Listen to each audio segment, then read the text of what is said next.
Vamos ler no Catecismo de Heidelberg, Dia do Senhor, ou domingo 32.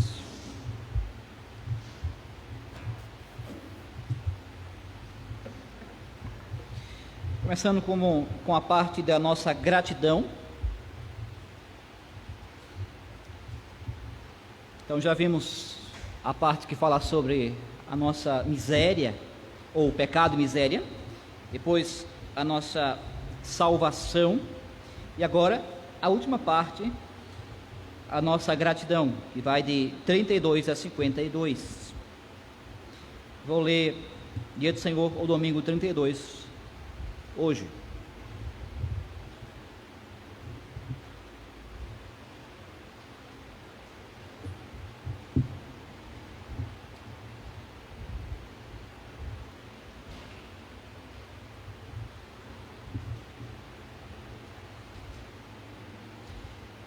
Pergunta 86. Se fomos libertos da nossa miséria somente pela graça através de Cristo, sem nenhum mérito nosso, por que então devemos praticar boas obras? Resposta: porque Cristo, tendo-nos redimido pelo seu sangue, também nos renova por seu Espírito Santo a sua imagem, para que, com toda a nossa vida, mostremo-nos gratos a Deus por seus benefícios e para que Ele seja louvado por nós. Além disso, para que tenhamos a certeza da nossa fé por causa dos seus frutos e para que, pelo novo viver piedoso, possamos ganhar o nosso próximo para Cristo. A pergunta 87. Podem ser salvos aqueles que não abandonam o modo de viver ingrato e impenitente e não se convertem a Deus? Resposta: não, de modo nenhum. A Escritura diz que nenhum impuro, idólatra, adúltero, ladrão, avarento, bêbado, maldizente, assaltante ou semelhante herdará o reino dos céus. Vamos ler o texto de Efésios 2, de 1 a 10.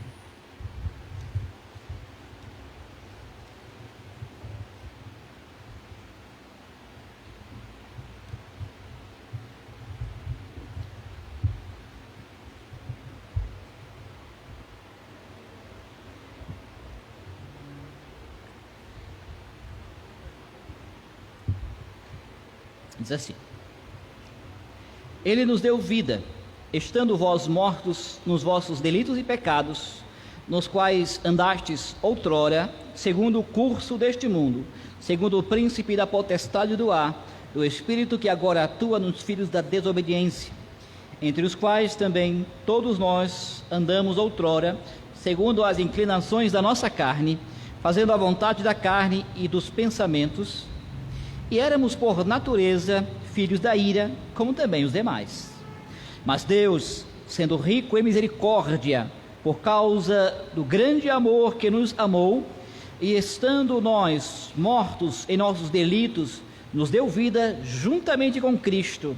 Pela graça sois salvos, e juntamente com Ele nos ressuscitou e nos fez assentar nos lugares celestiais em Cristo Jesus, para mostrar nos séculos vindouros a suprema riqueza da sua graça, em bondade para conosco, em Cristo Jesus. Porque pela graça sois salvos, mediante a fé. E isso não vem de vós, é dom de Deus, não de obras, para que ninguém se glorie.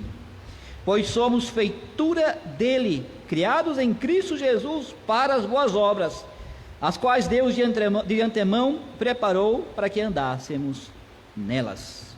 Até aqui.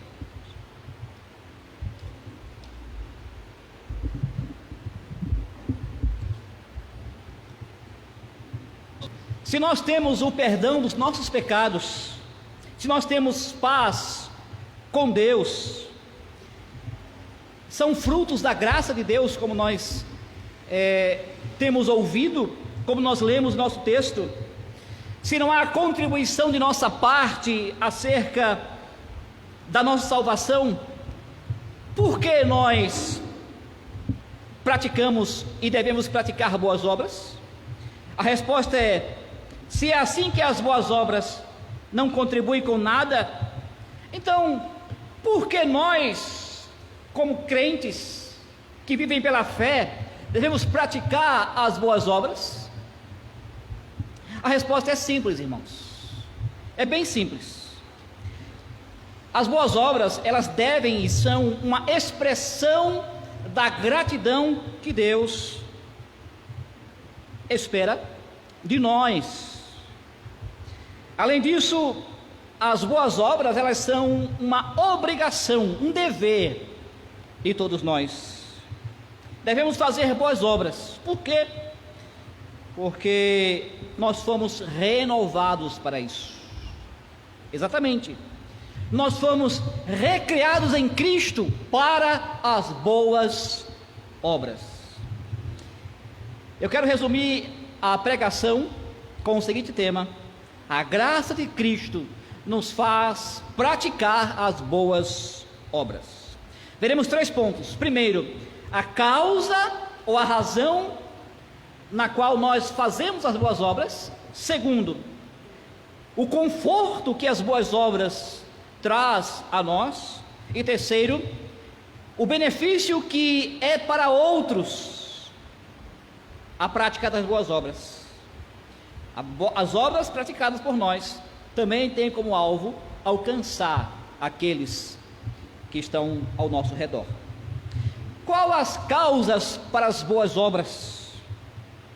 O Evangelho da salvação por meio de Jesus Cristo, ela nos apresenta que não houve nenhum custo por nós.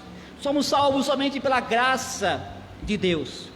Mas para entendermos bem o que isso representa, nós temos que nos lembrar o que é graça. Irmãos, nós entendemos que a salvação veio por meio de Jesus Cristo. Ele derramou o seu sangue na cruz por nós pecadores. Pelo seu sacrifício lá na cruz do Calvário, ele fez o sacrifício remidor, e nós temos os nossos pecados purificados, e com isso nós somos declarados justos diante de Deus.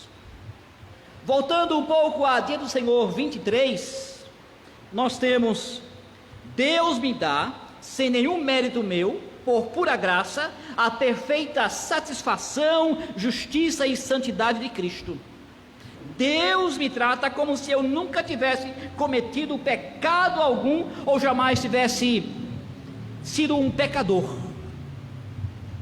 Cristo, por seu sangue, nos resgatou do poder de Satanás e nos devolveu a Deus. Nós somos recebidos por Deus como seus filhos e seus herdeiros. Pela graça, pelos nossos pecados, nós somos purificados. E Deus, quando olha para nós, nos vê pessoas justas, e nós temos paz com Deus, que nós desfrutamos. E isso nós conhecemos como a doutrina da justificação.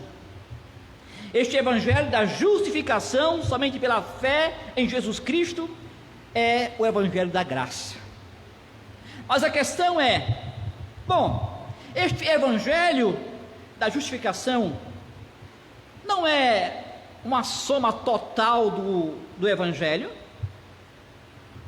A resposta é: não tudo, é apenas um aspecto da obra graciosa de Deus.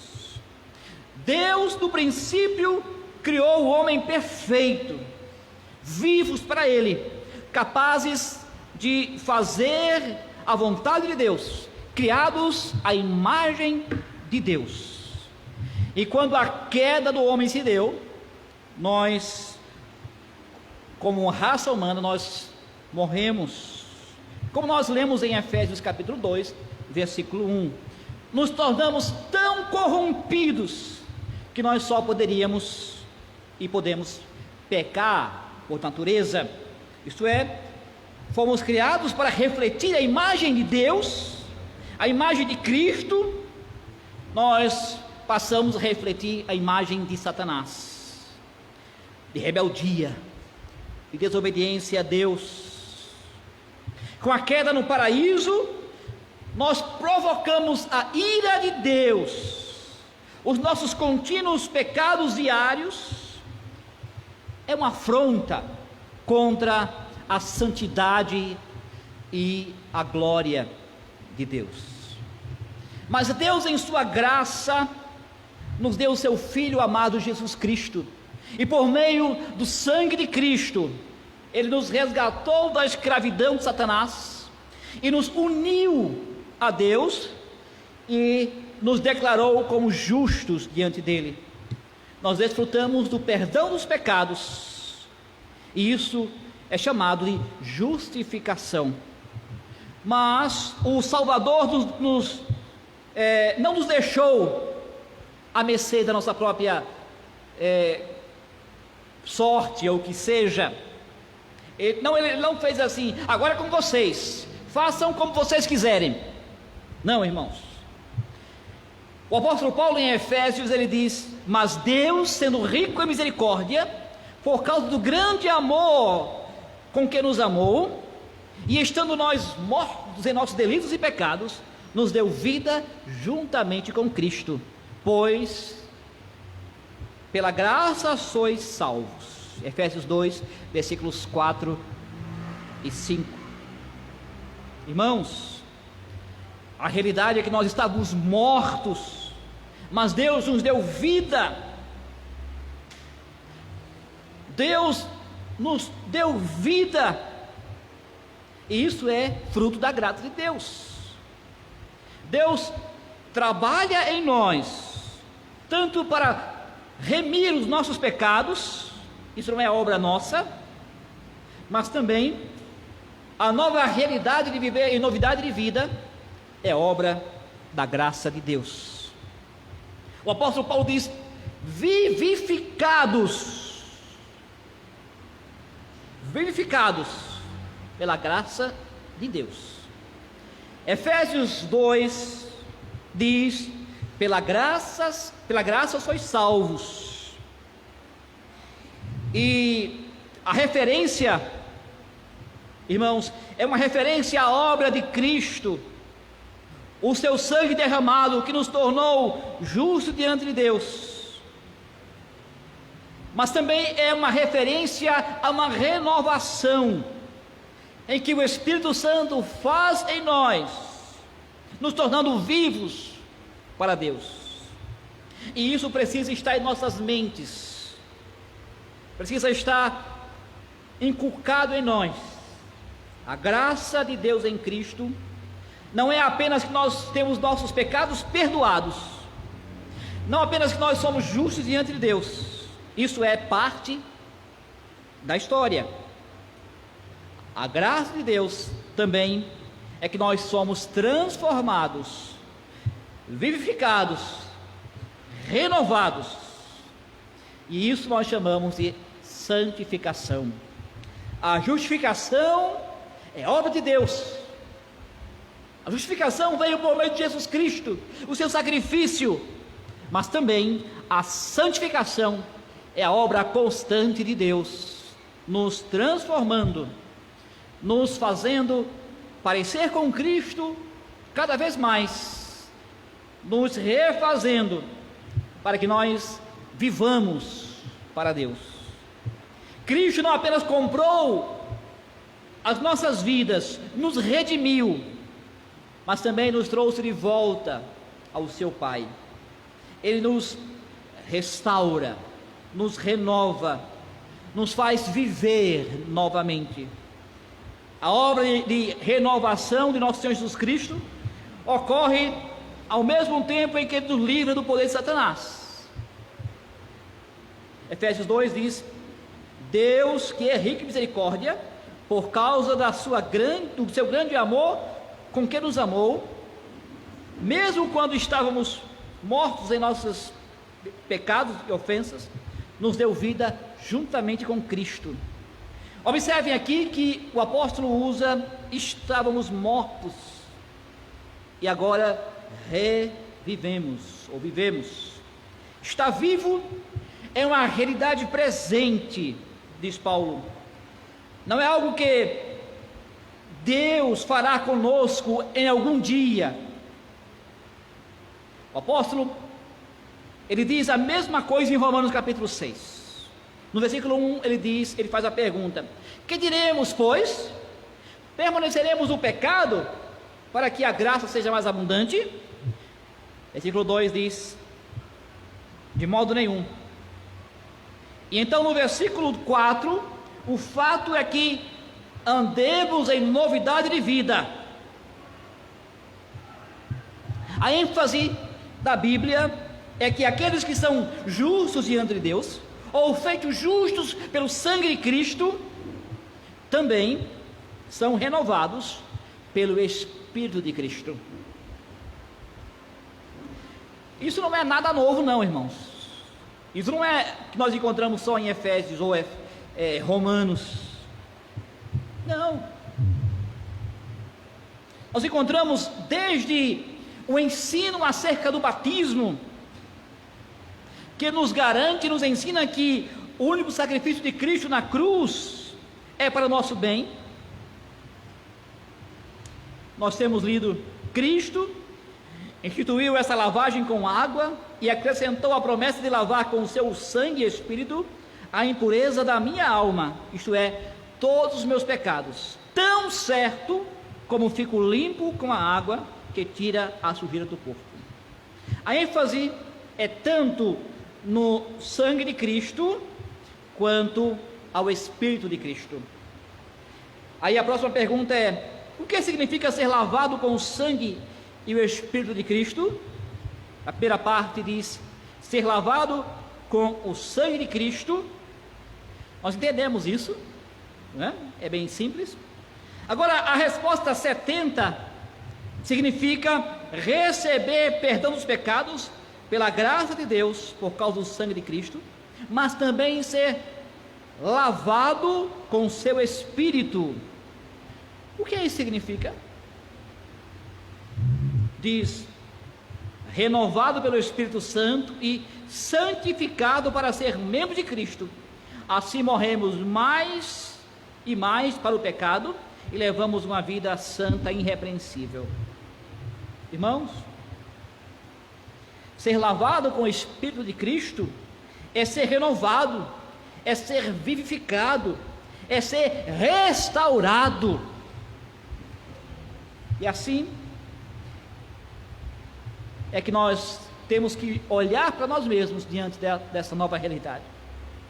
Vamos olhar para nós mesmos não simplesmente como pessoas que são justas diante de Deus, que são perdoadas os nossos pecados por causa do sangue de Cristo, mas também vermos que nós somos mudados, renovados, restaurados pela ação do Espírito de Cristo, para sermos diferentes. Nós podemos voltar ao início da questão: por que devemos fazer boas obras? E a resposta é: Cristo fez uma grande obra em nós. Ele faz esta obra nos restaurando por meio do seu Espírito Santo, por meio do seu Espírito. E por isso nós precisamos agir. Nós somos trabalhados para isso. Um pecador restaurado para fazer algo. Deus nos criou no início com a responsabilidade de refletir a sua imagem.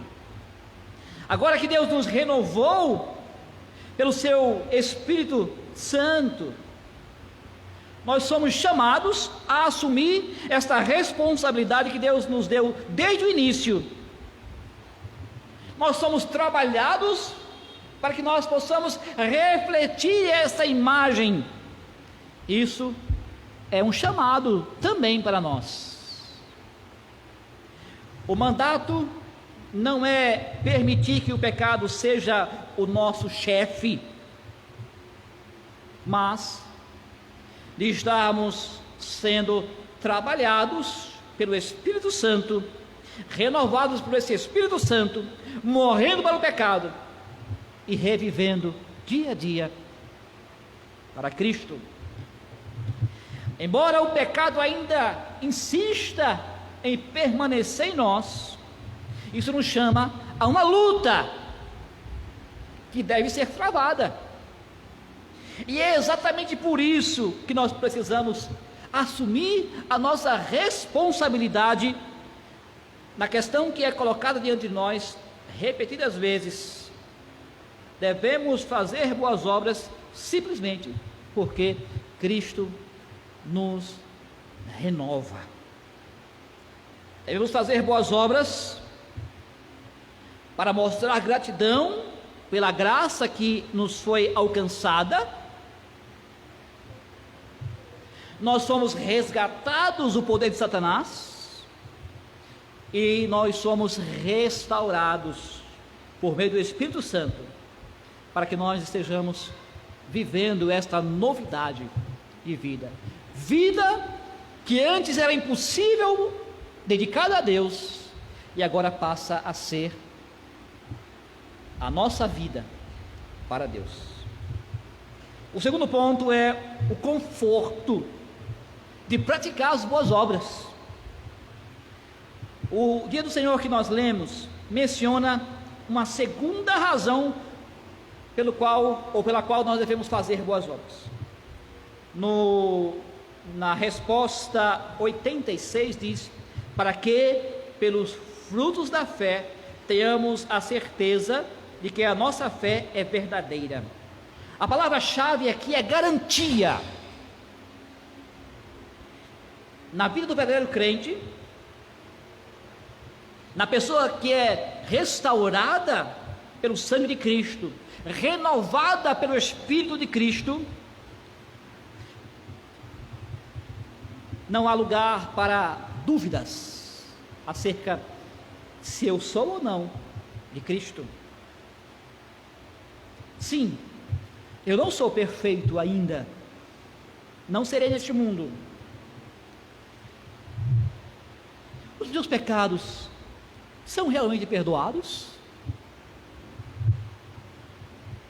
Às vezes a questão não é se eu creio ou não que Deus perdoa pecados em geral. A questão é: será que eu sou perdoado pelos meus pecados? Meus pecados realmente foram perdoados? Deus me vê como uma pessoa justa, por causa de Cristo, claro, mas uma pessoa justa? É nesse contexto que o catecismo ele diz: certeza de fé pelos seus frutos. Agora, como é que isso funciona? Por causa da queda do homem no pecado, nós pertencíamos a Satanás, éramos propriedade dele. Com um preço precioso do sangue de Cristo, nós fomos comprados, resgatados, fomos tirados do poder de Satanás, devolvidos a Deus, temos perdão dos pecados, paz com Deus. Agora, qual é a prova que Cristo realmente nos comprou e nos reconciliou com Deus? Ele nos restaura, Ele nos deu o seu Espírito para nos mudar, para nos renovar, nos tornar vivos novamente. A justificação e a santificação devem estar juntas. A justificação é algo que aconteceu graças ao sacrifício de Cristo na cruz, de uma vez por todas, uma declaração legal, judicial.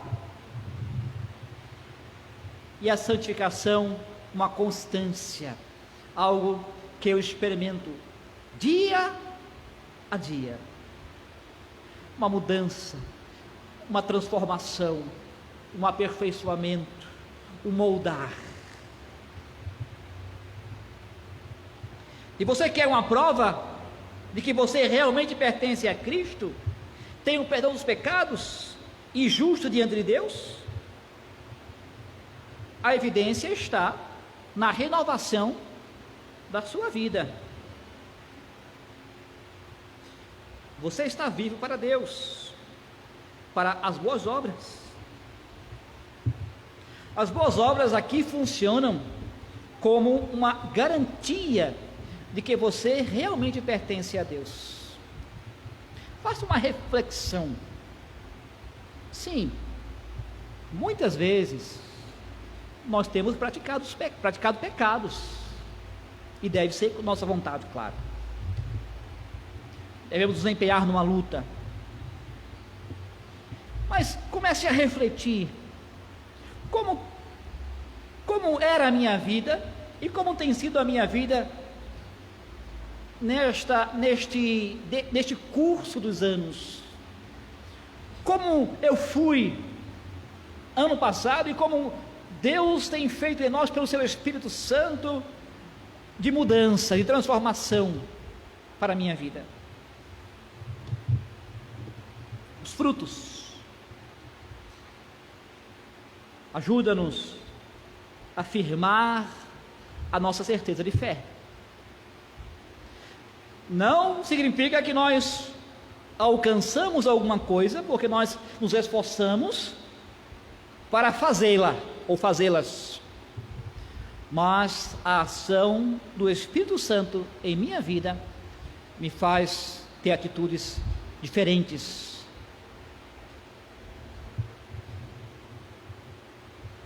Não é a questão de buscar frutos perfeitos em nós mesmos.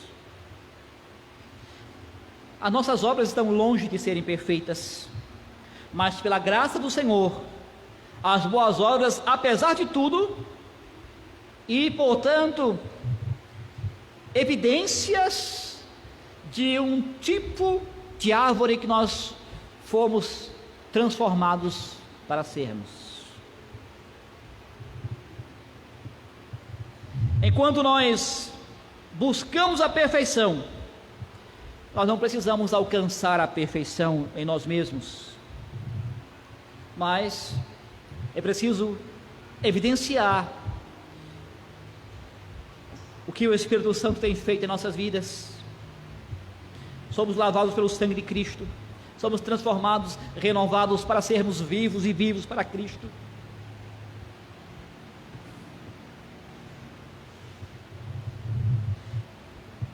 Agora, essa conclusão tem outro lado. O que se deve pensar daqueles cujo comportamento externo está de acordo com a vontade revelada de Deus, mas ele tem no seu coração pecados secretos, que não há nenhum sinal de arrependimento, nenhum sinal de pesar no seu coração? Aqui a pergunta 87 diz: pessoas são sem gratidão, embora o Senhor venha a elas com promessas do Evangelho, seja no sacramento do batismo, na sua infância, de que o Espírito Santo trabalha em nós, o sangue de Cristo nos lava dos nossos pecados.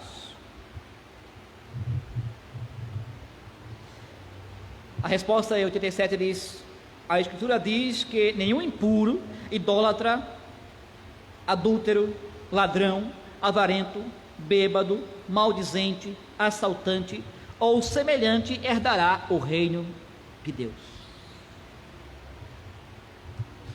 Os frutos da renovação, para muitos, são apenas externos.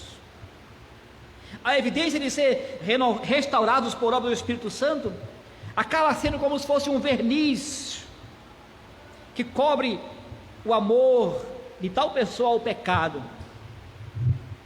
Portanto, a resposta é: não há perdão de pecados, não há paz com Deus para aqueles que apenas têm atos exteriores, que o seu coração não é transformado. Justificação e santificação são duas coisas diferentes, mas estão ligadas. Por isso, há necessidade de arrependimento. Aqui está um aviso a nós. A pergunta e resposta 87 não fala em primeira instância sobre os incrédulos, aqueles que estão fora da igreja, que vivem seus pecados de forma deliberada. Fala primeiro sobre nós, que estamos aqui na igreja, pessoas que experimentaram a bondade de Deus, mas que não mostram gratidão pelos dons concedidos por Deus. É preciso sim se examinar. Devo colocar minha confiança no dinheiro, nos meus talentos, para resolver os meus problemas? Eu sou idólatra? Eu sou um adúltero? Eu insisto em mais e mais conforto para mim, independentemente daquilo que eu sou chamado a estar proporcionando a outros? Eu sou uma pessoa gananciosa? Eu devo transmitir informações distorcidas, prejudiciais sobre outra pessoa?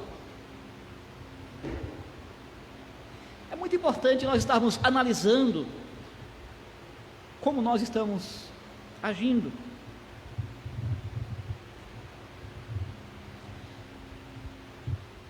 Existem pessoas na congregação de Cristo que são assim.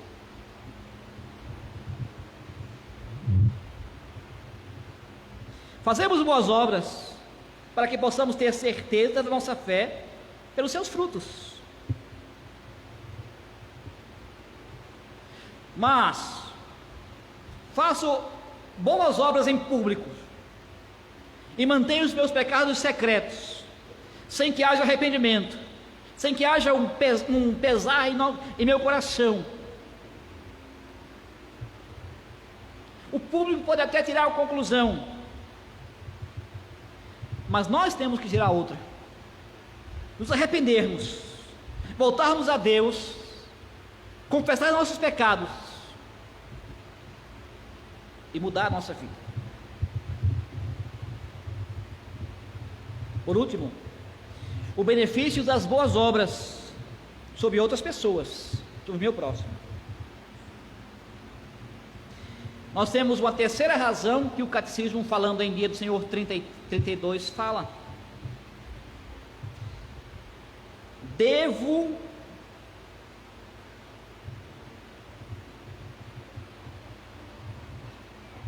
e aqui este dever é movido pela preocupação com o meu próximo. O mundo em que nós vivemos, existe tão poucas pessoas que desejam ouvir o Evangelho. A maioria não quer saber do Evangelho, ou quer saber do Evangelho que é o Evangelho instantâneo, que proporciona coisas a pessoas, mas que não se dedicam a ler a Bíblia. Mas nós sabemos que tais pessoas não serão salvas a menos que tenham fé em Jesus Cristo, a fé verdadeira, salvadora. Se elas não estão dispostas a ouvir sobre o Evangelho verdadeiro, como poderão ouvi-los ou estar abertos a isso? Aí nós temos a última questão da parte da resposta 86. E para que ganhamos nosso próximo para Cristo, pela vida cristã que nós levamos. 1 Pedro capítulo 3 fala do exemplo de uma esposa que passou a ter fé em Cristo, uma fé verdadeira em Cristo, só que o seu marido não. A instrução do apóstolo é: mulheres, sede vós igualmente submissas ao vosso próprio marido, para que, se ele ainda não obedece à palavra, seja ganho sem palavra alguma, por meio do procedimento da sua esposa, observando o seu honesto comportamento, cheio de temor. Versículo 1 e versículo 2, 1 Pedro capítulo 3. Vejam, irmãos, aqui é falado sobre as esposas serem submissas aos seus próprios maridos. Não é uma recomendação, é uma instrução, uma ordem bíblica. Não é uma questão de machismo, não é uma questão de tempo. Não importa o tempo que se esteja e onde você estiver. Fazer boas obras inclui obedecer à lei do Senhor. Fazer boas obras, no caso que o apóstolo Paulo traz, o apóstolo Pedro, é serem submissas ao seu próprio marido. A esposa crente deve mostrar a seu marido incrédulo, marido hostil ao Evangelho, não apenas que ela é propriedade de Jesus Cristo, mas também que ele é o seu Salvador e que renovou a sua vida, restaurou a sua vida, demonstrando que ela foi restaurada, ela é diferente, é um testemunho poderoso para o incrédulo pensar acerca do valor transformador do Evangelho na vida de alguém. Eu vejo tantas igrejas, vou chamar algumas igrejas, em que mulheres crentes são chamadas a estarem constantemente na igreja, dia a dia, várias horas do dia na igreja, e muitas dessas são crentes casadas com descrentes, têm as suas lutas,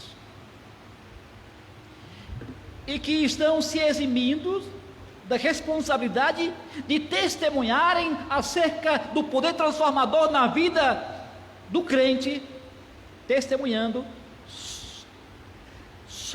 diante do seu marido. Nós temos sim o nosso compromisso de atender aos chamados, à convocação solene, aos estudos da palavra do Senhor, as sociedades que formam ou que têm os seus estudos, a sua edificação, mas nunca deixando também de mostrar ao mundo e aos de casa o poder transformador do Evangelho. O incrédulo passa a observar, está aberto ao Evangelho. Esse princípio é válido, irmãos, em todas as situações da nossa vida. Não é só para a mulher que tem um marido descrente. Para você que tem companheiros, amigos de trabalho, no ambiente de trabalho. Você que tem filhos descrentes. Você que tem vizinhos descrentes. Nós somos chamados a vivenciar este Evangelho, a praticar obediência a este Evangelho, a lei do Senhor, como uma demonstração, como um testemunho acerca do poder transformador de Cristo. que ainda devemos fazer boas obras? Somos salvos pela graça, é verdade. Não há contribuição nossa para que haja uma equação que vai dar igual à salvação. Mas uma vez que o Senhor nos redimiu, nos restaura,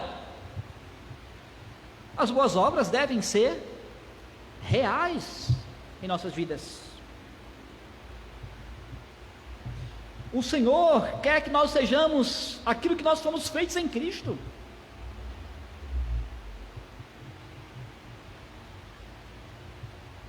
É importante nós estarmos ouvindo a pregação da palavra do Senhor, que tem nos confrontado conosco mesmos, com os nossos pecados, que nos revela o poder grandioso, maravilhoso, de transformar nossas vidas,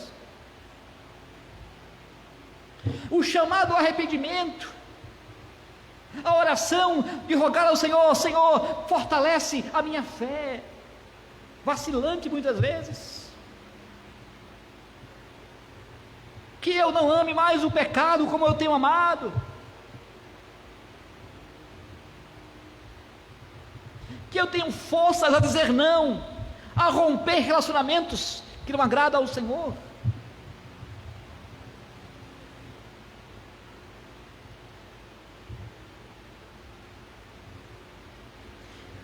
E quando realmente isso, irmãos, passa a ser uma realidade, nós podemos observar uma consequência riquíssima, grandiosa que acontece. Nós temos certeza de que nós pertencemos ao nosso fiel Salvador Jesus Cristo, que nos restaura, que nos transforma, que age em nós, que nos faz uma nova postura em relação ao pecado, que constantemente insiste em voltar em nossas vidas. A obra restauradora do Evangelho. E o próximo que está ao nosso lado, diante de nós, é levado a ver, perceber este poder transformador, este amor do grande restaurador, que é o Senhor.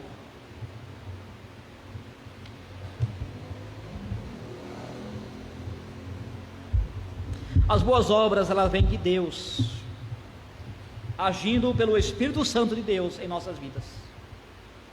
Elas são praticadas por nós, mas pela ação de Cristo, o seu Espírito. Isso nos traz um grande consolo diante de um mundo mau, de um mundo perverso, cruel, adverso a Deus, que nos traz a certeza de fé, de confiança no Senhor, e que atinge a outros, que alcança a outros, com o poder transformador da obra de Deus. Amém.